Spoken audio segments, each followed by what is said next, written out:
May the words of my mouth and the meditation of mine heart be acceptable in Yahweh's sight. He is our strength and our redeemer, and it is in his name, which is his authority, that we pray, praise, proclaim, project, and protect tonight's message. Amen. Welcome to everybody. How you doing? I'm Pastor Kofi, Pastor Servant of Christ, where we are always changing lives one mind at a time by being a voice of the voiceless and speaking the unspoken. Barak Allah Sham Yahweh. May the blessings of be upon thee in the name of Yahweh. We're grateful and thankful to be with you one more again today, and we're appreciative of you being on with us and taking time out again of your busy schedule. Whether you're watching this live, watching this later on, we appreciate you so very much for being with us. Come on in, come on in. The water is fine. We're excited to be with you once again. We give all praise and honor to Yahweh Elohim. We give all praise and honor to him for my wife, the Honorable Maya, who lives a life that's able to be honored. You can check her out on TikTok, YouTube, her website, and Pinterest at Bloom and Flourish. Not A-N-D, the letter N, Bloom and Flourish. She's a healer, herbalist, chemist, and biologist by degree. And thank you so much. Thank you for the love. Appreciate you.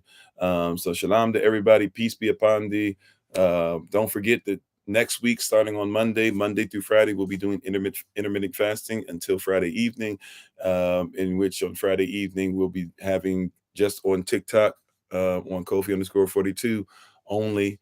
We'll just be having some music playing and letting our prayer requests be made known unto Yahweh Elohim. Do I watch wrestling? If you're talking about something with Kofi Kingston, yes, I watch. Well, I don't watch wrestling anymore, but I'm aware of it. I keep up with it somewhat. But we thank you guys for being on again. How you doing, Uno? I believe it's Nadine is on as well. Thanks for being on, Mike Mass. How you doing? Sister Deborah. Is it Embiggen, I guess? Minister Tamara, Sister Rhonda, everybody's coming on. Aliens, how are you guys doing? Thank you for being on so very much. We appreciate you so very much for spending some time with us again. Tonight, we're going to talk about what wise people do. We want to talk about some things that wise people do. What do wise people do? How you doing, Big Brother Thomas? Right? What are some things that wise people tend to do? What are some things that wise men do? What are some of these things that wise men do? We want to make sure that we talk about this because it's something that's extremely important. What do wise men do? What do wise women do? What do wise people do? How do wise people spend money? Right? How do wise people save? How you doing, Sister Alshu? What do wise people allow their children to learn? One of the first things that wise people do is they establish culture. Right? How you doing? How you doing, Jeanette? Thanks for being on. Or Janet, still not sure. Is it Janet? Jeanette? I can't remember which one it is. How you doing, Miss Pierce? So what is it something that wise people do? Wise people establish culture in their home.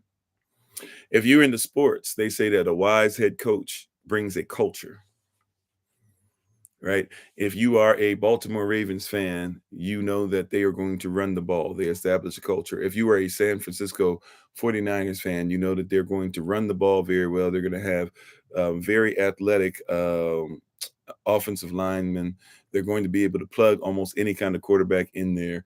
They establish a culture. If you think of the of Magic Johnson and the Los Angeles Lakers and Pat Riley and Kareem Abdul-Jabbar and Byron Scott and James Worthy and AC Green and Kurt Rambis, and the list goes on and on, you're going to think Showtime. There was a culture attached. If you think Michael Jordan and the Chicago Bulls, you're going to think 2 3-peats. You're going to think triangle offense. You're going to think Phil Jackson, Dennis Rodman. No matter who came into the culture, Scottie Pippen, Horace Grant, whoever came in, there was a culture that was established. The culture is what yielded the results, right? Wise people establish culture. What do wise men do is the topic for today's discussion. If I'm going to be wise, if I'm going to follow the example of what people we consider to be wise, tribes we consider to be wise, families we consider to be wise, what is it that wise people do? What do wise women do? What does a wise wife do? Right, when we're going through this stuff and we're talking about these items, what is it that people of wisdom, people who are wise, what do they do? What do they attribute their success to? If they are successful, full of success, if they have successors, they're going to come after them. What do they do to establish something for their successors? Do they set money to the side? Right?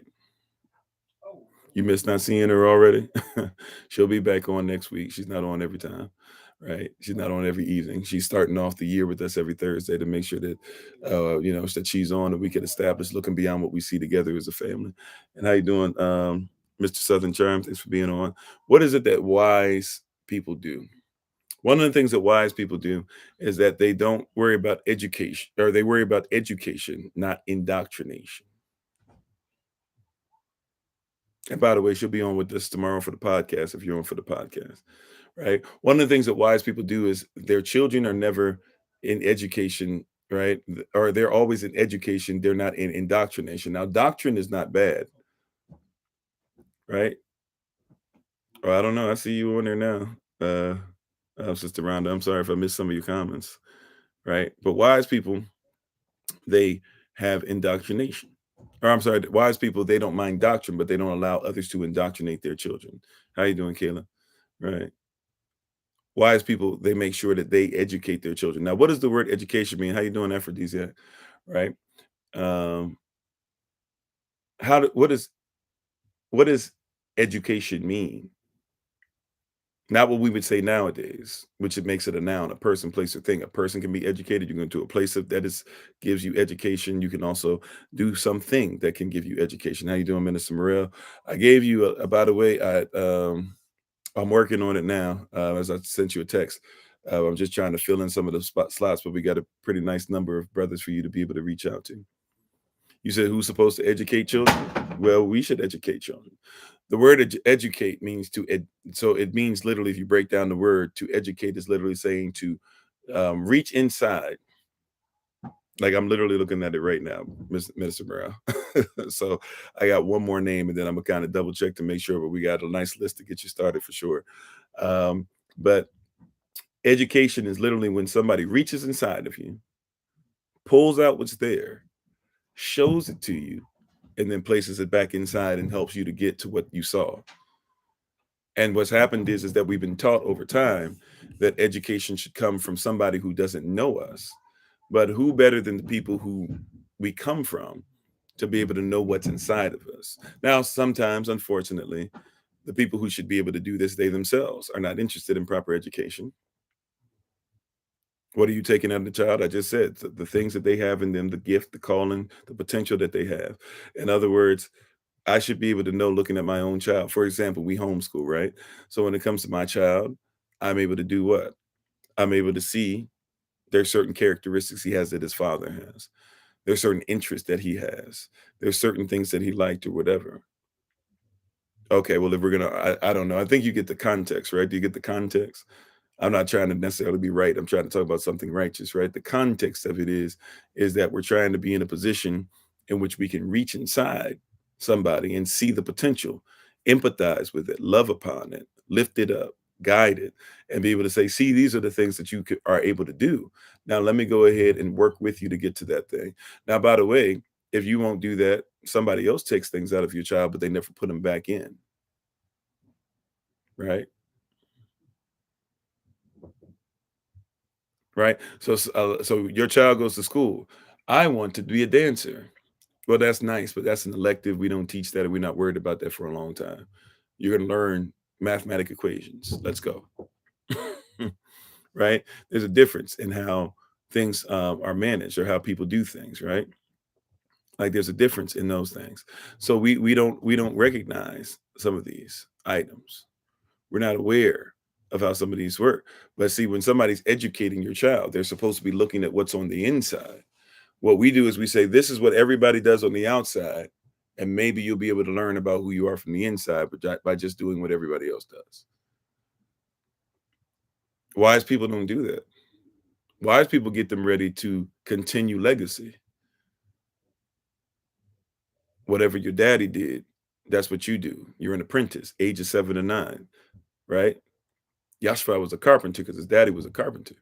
This is why sometimes we have to have people that become spiritual parents to us, because sometimes our parents, they aren't even in on it. They don't even want to take the time out. They've been taught that it's not necessary. Send them out somewhere else. Let them just be part of whatever we do. But wise people say, I won't allow somebody to indoctrinate my child before I educate them. I'm going to set up my life to be in a position to where I can educate my own child.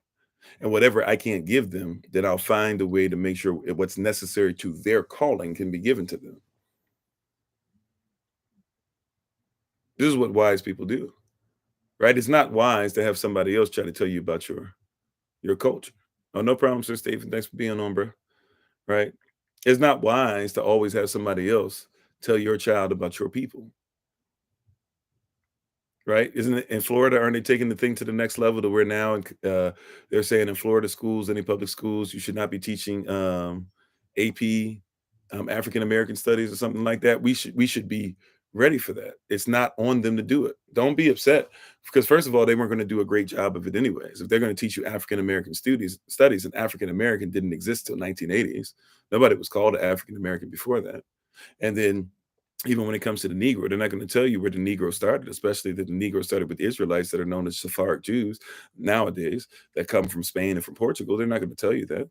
They're not going to teach you about the Negro that comes from Negro land that was taken from there from the point of no return over at the slave coast, the same place on the map that it says the scattered Hebrews were there, and the same place that it says that the kingdom of Yehovah or the kingdom of Judah was there on the map, right? But they're going to tell you African American studies. Nobody was an African American until 1980. There was no such thing, or at least the late 1970s, if you want to argue.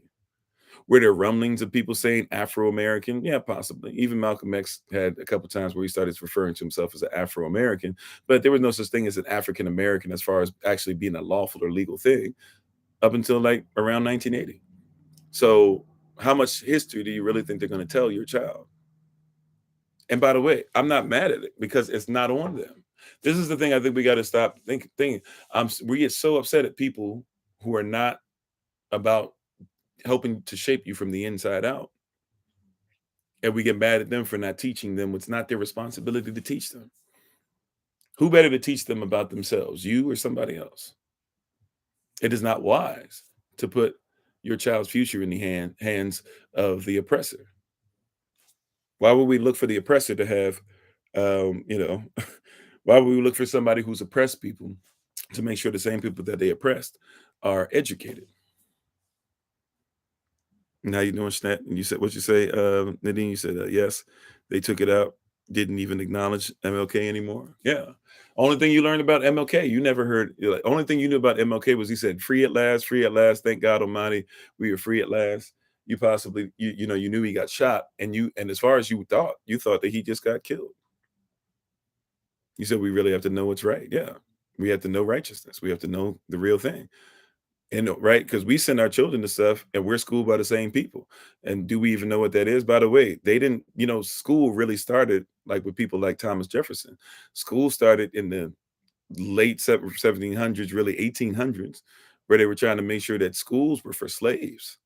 And then for people that were going to basically work like slaves, but didn't think of themselves as such, thought that they were white, and thought there was a difference between a white slave and a black slave because the white slave was allowed to whip on them. But that just meant the white slave, right? Or what you call a free white and 21 person.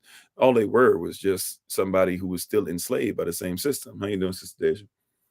Right. So school was designed to be able to make sure that certain slaves could work in certain departments or indentured servants could work in certain departments. Not that you might be able to rise up.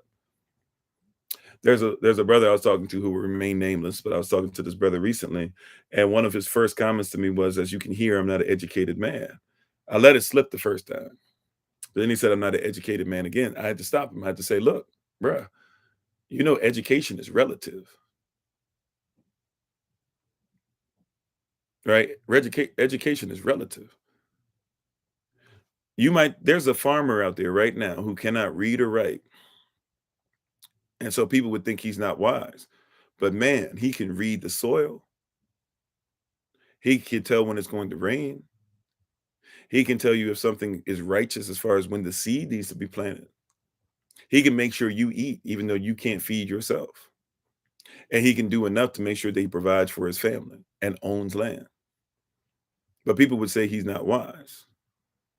He says the Jamaican side, right?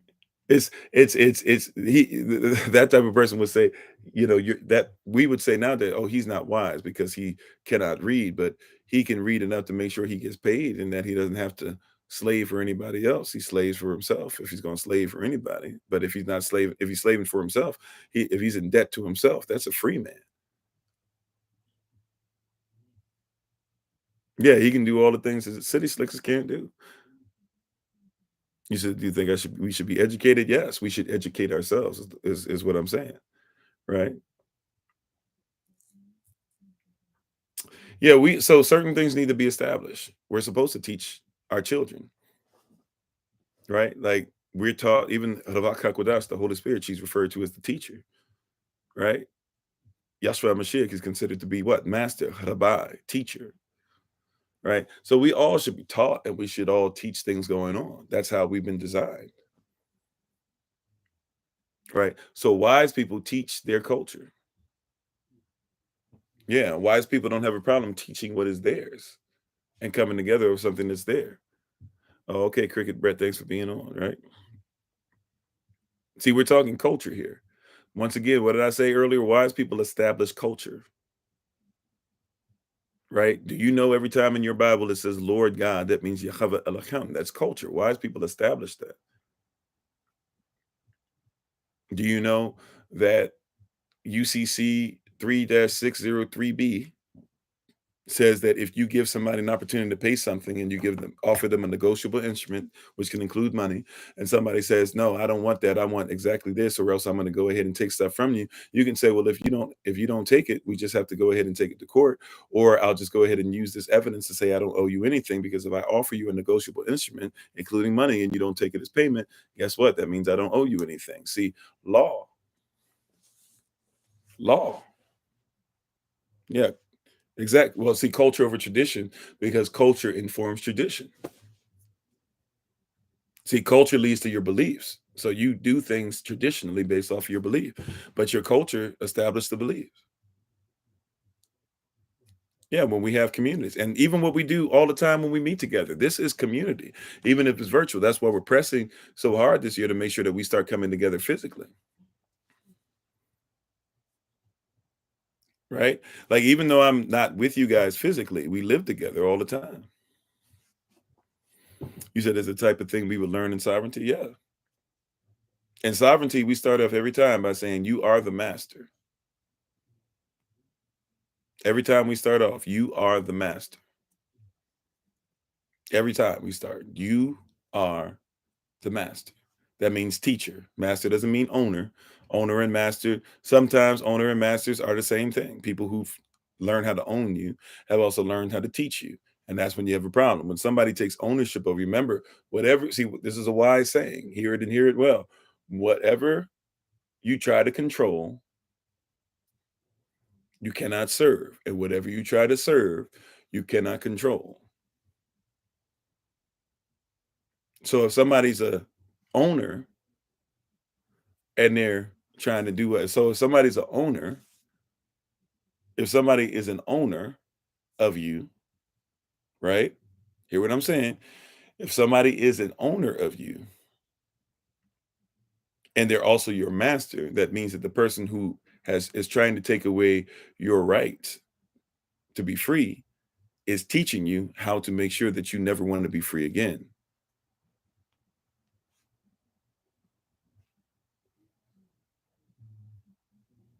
And how you doing, Damage? Thanks for being on.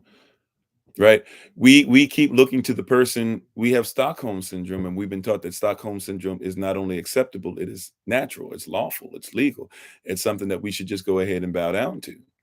And when somebody says, hey, come off the plantation, right, this is a plantation. You fought harder to put the blaze out in the master's house than anybody else has. You have guys having freezing problems. Hold on 1 second. Hold on 1 second. How you doing, Sister Bree? Hold on 1 second.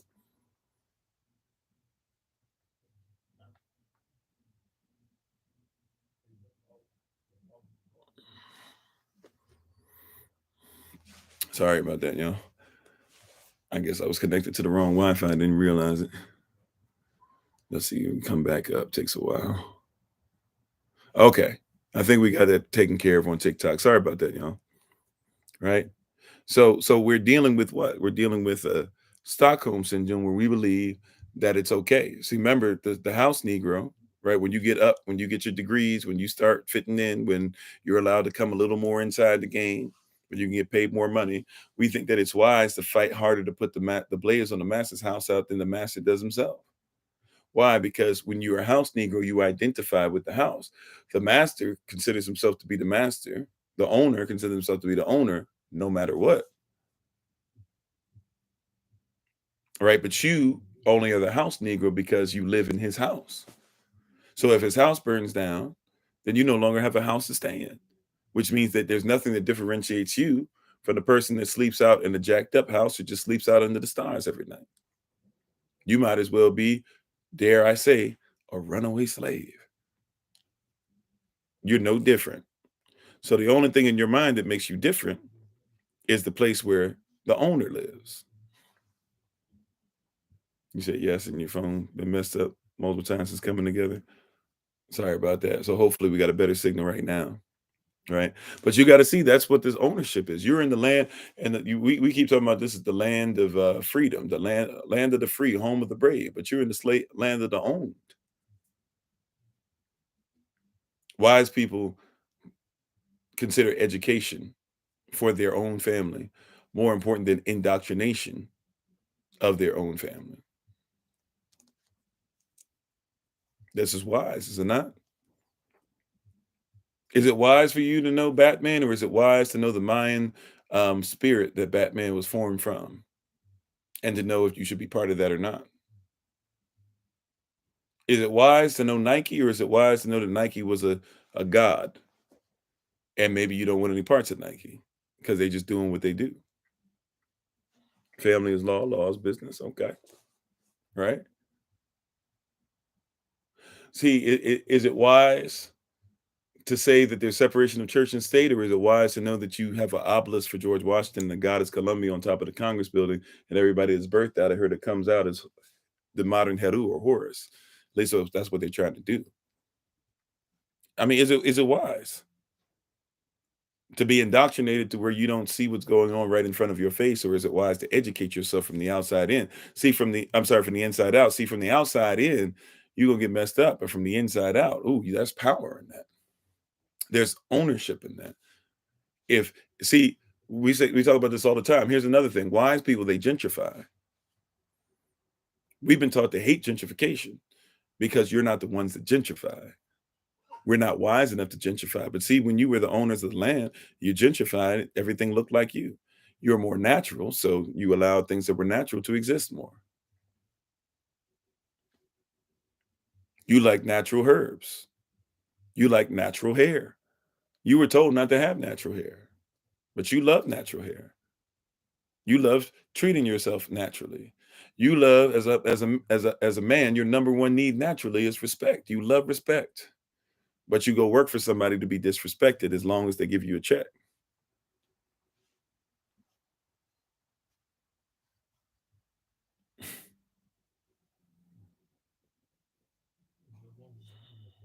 Right? Your number one need as a woman is security. But hey, some women sign up for insecurity for the rest of their lives, as long as you get a check.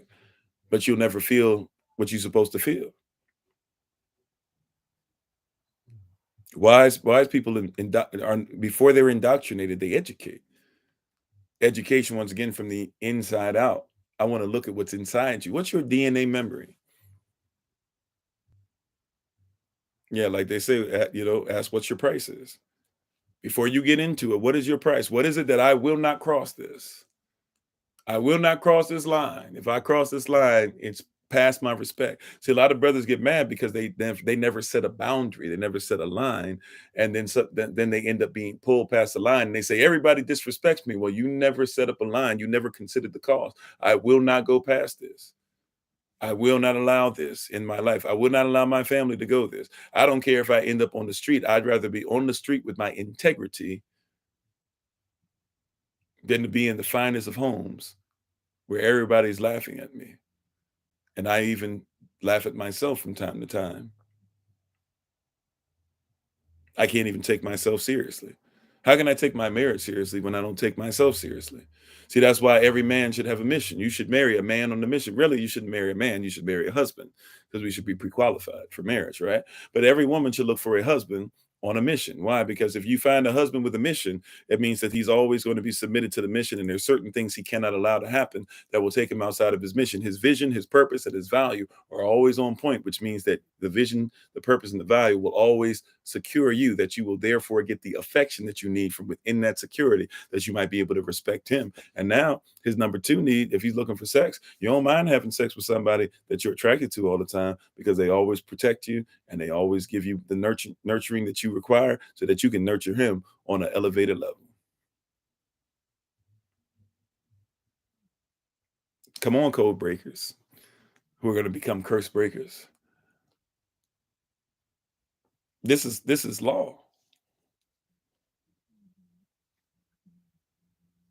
Wise people don't get in relationships of any kind unless they realize that this relationship is something that will heal them the same way they will heal the other person. Have you ever thought about that? Before you go work for Amazon, no shade, just before you go to Amazon, ask yourself, I'm going to help Amazon, but is Amazon going to heal me?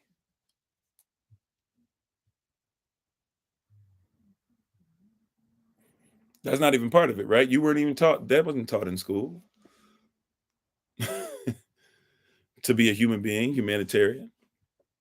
And shouldn't a woman find out if she fits in that husband's mission? Yeah, of course. Right. That's why you got to have a discussion that we talk about all the time. Don't just show up, right? Don't just show up and say you want whatever. Make sure that you're ready, right? Don't just show up. Oh, well, this is a newsletter, by the way. If you haven't seen it already, we got the newsletter ready to go now, right? But right, and thank you guys for being patient. And I told you I'll give us to the middle of this month, we'd have it together. So, but yeah, but show up with a resume. This is what we do. This is what I do. This is where I'm going. This is where I've been. This is what I've learned. This is my faults. This is what I need you to help me in. I have some faults and I need you to watch my back, because if I get put in the wrong situation, I'm going to mess up. And she'll respect that. She'll respect that when you finally say, instead of talking about how you were Superman the whole time, you'll reveal to her who Clark Kent is. You know how many sisters are just waiting for their husbands, how many wives are waiting for their husbands to just say, look, I know you see all the pictures and all the nice stuff, but real talk, like, before it became this is what it really was. I know you want this finished product and everybody gonna see this in front of you, but really, baby, I just want to let you know I'm gonna need your help, because really this is what it is. This isn't as attractive to everybody else, but I need you to know that behind the scenes, even though everybody wants to see this, and I'm gonna show you this as much as possible, but every once in a while, please allow me to be this. Please allow me to be the draft. Please allow me to be the person that's becoming better, becoming greater. I will be a finished product. I will be a finished product, but I need you to at least hang in there with me when I'm becoming. I'm gonna tell you the vision. I'm gonna make it plain upon the tablet so that you can read it and run with it. I promise. I'm gonna tell you who I am, but I need you, baby, because we're supposed to end up here, right? So before it ends up in all these other places and all these things, and it ends up being all this stuff and everything like that, that's great and everything, and I'm proud to be able to show you all this stuff. But first things first, baby, I just need you to hang in there. The Most High is telling you, look, I'm with you, right? Wise people need to recognize that even though you wanted to look like this all the time, before it looks like this, it was always this. And really, this just covers up what it always is. This is the superficial. You're seeing the manifestation, but it's behind this. It's always there. This ain't nothing but this. You think these two are different things, but the draft is, in fact, the finished product. Wise people make that assessment. I'm not marrying you because you have money.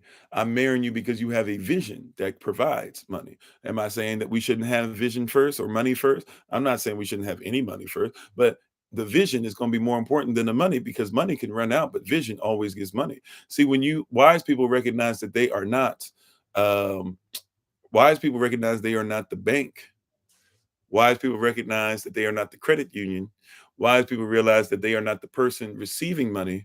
Wise people realize they are not the truck, the Brinks truck, right? Wise people realize that they are the ATM. right? ATMs are not attractive, but you love to see an ATM when you need something. They're the lender and they're always giving. See, people take from the ATM. The only reason why people give to the ATM is because people take from the ATM. You don't give anything for somebody to take. Wise people, once again, we're talking about this rise in the currency. Remember, I told you, even when it comes to people that are rich people or wealthy people that really run the country, run the world, the 1% of the 1%, the 1%, etc.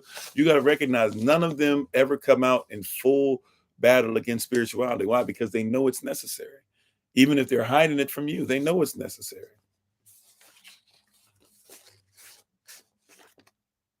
They know it's necessary. They all love to talk about their testimonies and they always like to talk about tough times, right? They love to talk about how people took things from it. And as they gave things out for free, they learned so that they would be able to get more. And next time they'd be able to give more, right? You are an ATM machine. You are wise. You must give your wisdom out that you might receive more. It's currency. Stop holding on to who you are. Stop holding on to that wisdom. Stop holding on and not allowing people to see who you are. How you doing, babe? My wife is on the Honorable Mind. You can check her out on TikTok, YouTube, her website, and Pinterest at Bloom and Flourish, not A and D, the letter N, Bloom and Flourish. She's a healer, herbalist, chemist, and biologist by degree. And thank you for being on, babe. Right? She's actually getting ready for class, and we're going to get ready to take our leave soon. Right? But you are the ATM machine.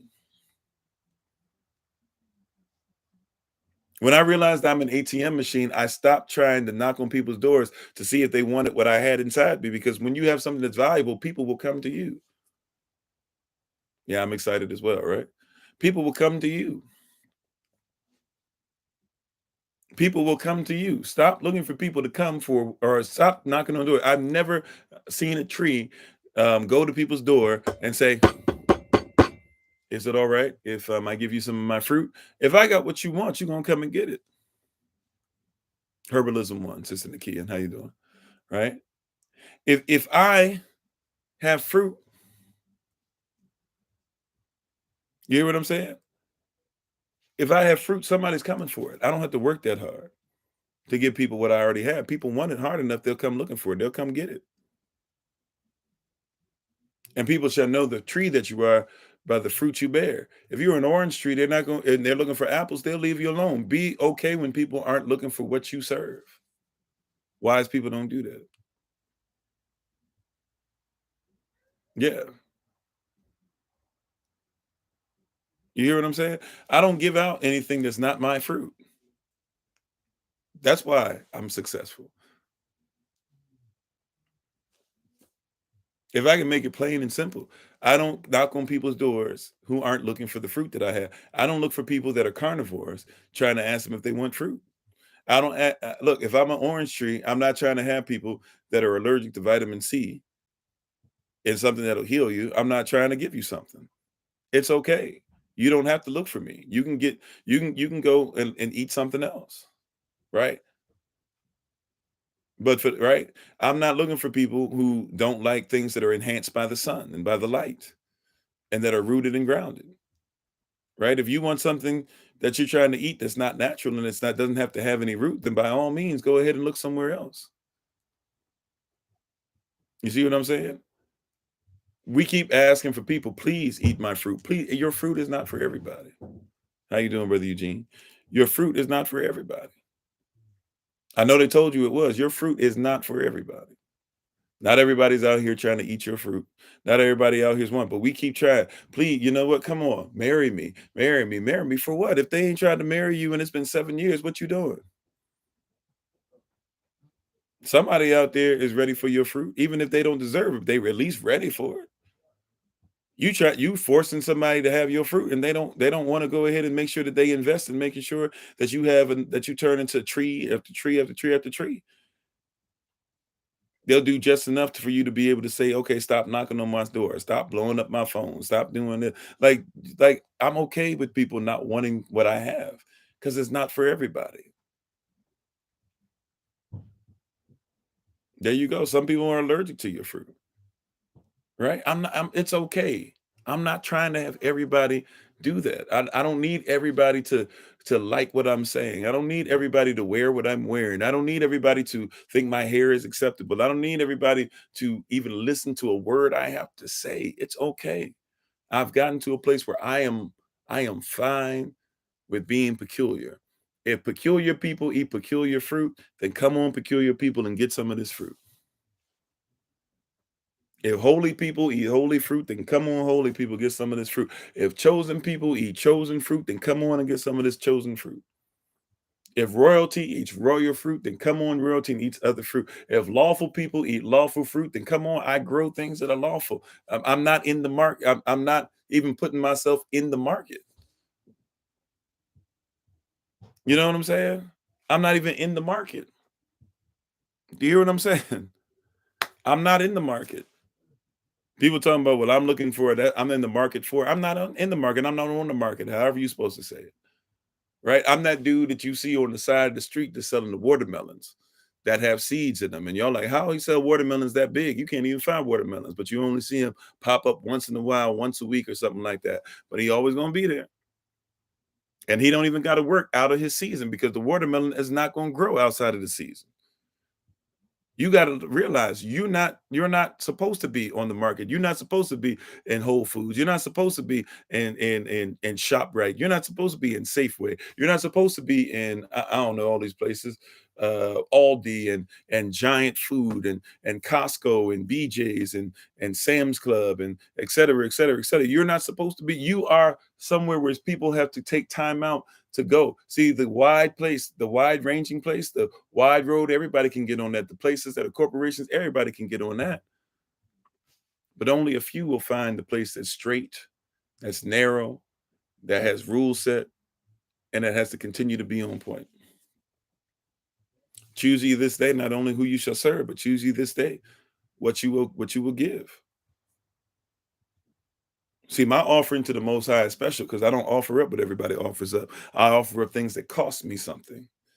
Cost me something. Everybody offers whatever costs everybody. I offer up things that cost me something. The Most High says, "Wow, that cost you something." I take notice of that. Everybody else, Yashua and the crew, they sitting up there, and the disciples, they're watching people give their tithes and offering and stuff. Woman only gives what would equate to like $50, $53, something like that. At least last time I checked, it's probably more now, but she only gives for like 50 something dollars. Yashua says, "Hey, you see that she gave more than everybody else did." Now, people might have been giving thousands, tens of thousands, hundreds of thousands, millions. He said, "Hey, what she gave is more than everybody else." Why? Because it cost her something. It was everything she had. It might only be $50 to you. You might be balling. You might have been able to put 5,000 in for a tithe, but right. But he said she ain't just tithe. That 50 was everything. Her tithe would have been $5, and she gave 50. And here you are talking about I'm something because I'm tired. Now I'm not trying to say you need to give all your money, blah blah. I'm just trying to get you to see a context. Wise people go beyond some of the small things that we do. Should for this reason you stop sharing the link to doing 6 weeks. They have no desire to learn. Yeah, it's not for everybody. Matter of fact, we're getting followers still. We're getting new people coming on constantly, consistently, but they're dropping the number on TikTok more and more. On the rising sessions, we not that long ago had, we're reaching 10,000, 15,000 again. And before they had shut us down the first time on Kofi in the Score 40, or well, the second time on Kofi in the Score 42, we were at 37,000 a person. Check today. They said there were only 3,000 people came on. Yet out of that, we can still have 200 or so people listening at a time, right? Because so if they were smart about it in their business, if it was just about business, if it's just about money, they would say, "Oh, well, we're gonna let 30,000 people come on because if he can have 3,000 people on, and he'll keep the attention of 200. If we give him 30,000, I'm sorry, I don't know the math. Hold on. If we give him 30,000, then he'd be able to keep the attention of about 2,000 and something." You would think that they would do that, right? But I'm not worried about it. See, even if it costs me something to be in alignment with His Word, we're still growing, aren't we? We still having people at the end with the shout outs, aren't we? We're still getting blessed and being fed, aren't we, as a community? We're still giving our all, aren't we?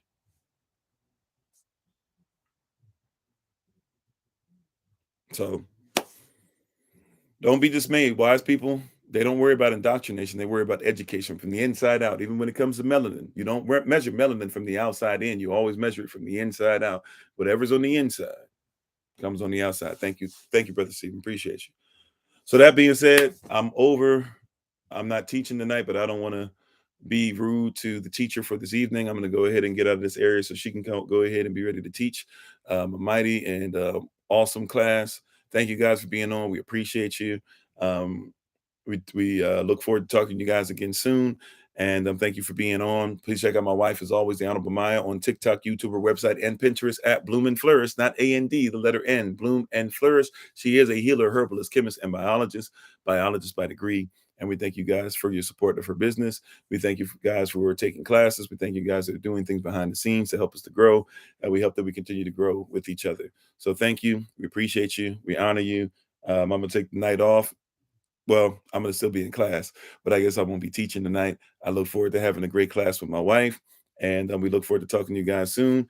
As always, this has been Pastor Kofi, Pastor Servant of Christ, where we are always changing lives one mind at a time, but being a voice to the voiceless and speaking the unspoken.